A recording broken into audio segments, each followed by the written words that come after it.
Je vous montre comment changer un bord d'attaque. Alors d'abord on va prendre l'oreille et puis je vais descratcher ici le bout. Vous allez trouver un petit scratch assez facile à défaire. Voilà, là je vais pouvoir attraper mon boudin. Au préalable j'ai préparé une ligne. Je viens fixer la tête d'alouette ici sur mon boudin et puis cette ligne elle me servira de messager tout à l'heure. Je vais faire la même chose à l'autre bout. Voilà, le messager il va me servir à remettre le boudin tout à l'heure.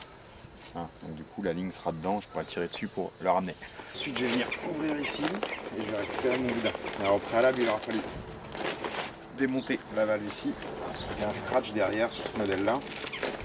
Des fois c'est plus ou moins facile. Je mets la valve à l'intérieur du boudin en descratchant bien.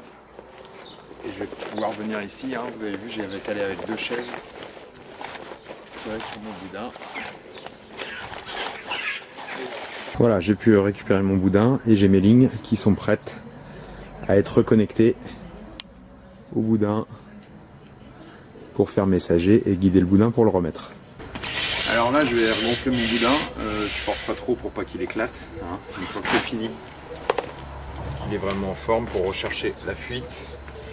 J'ai préparé une éponge avec pas mal de produits vaisselle et je vais passer le produit vaisselle dessus. Alors là je sais que c'est à peu près au milieu, il y avait des bulles sur le premier test, elles gonflaient. Pour remettre votre boudin, vous allez mettre tout votre boudin dans un sac poubelle pour bien mettre du talc partout.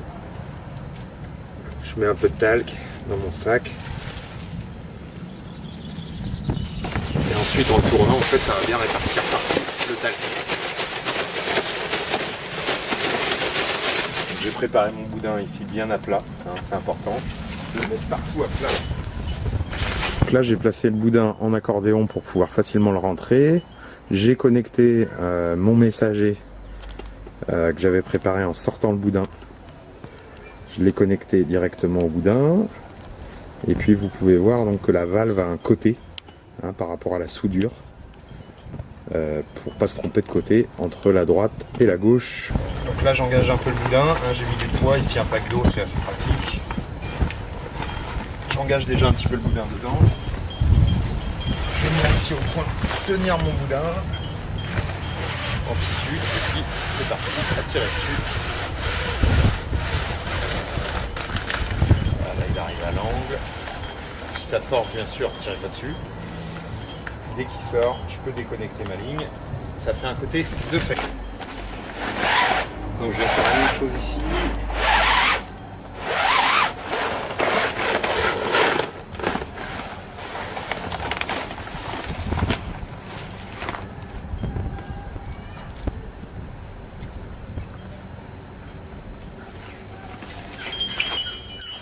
Pour l'instant, je laisse dépasser le boudin, rentrer la valve.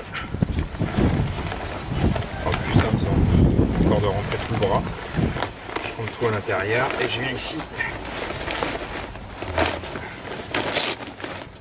scratcher ma valve à l'intérieur. Il y a différents systèmes suivant les marques. Ici, c'est un scratch.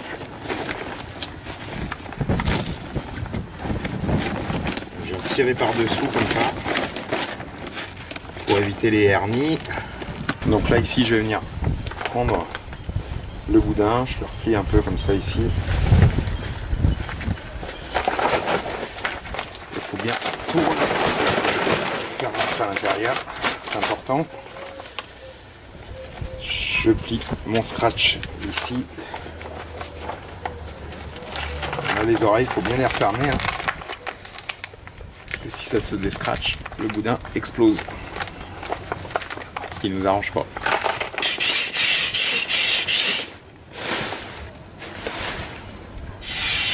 Alors quand je mets mon boudin en pression, je suis vigilant à ce qu'il n'y ait pas de pli, comme ici là, ce qui pourrait endommager le boudin.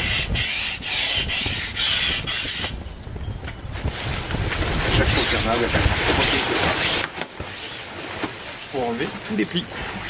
Et après je peux les naviguer.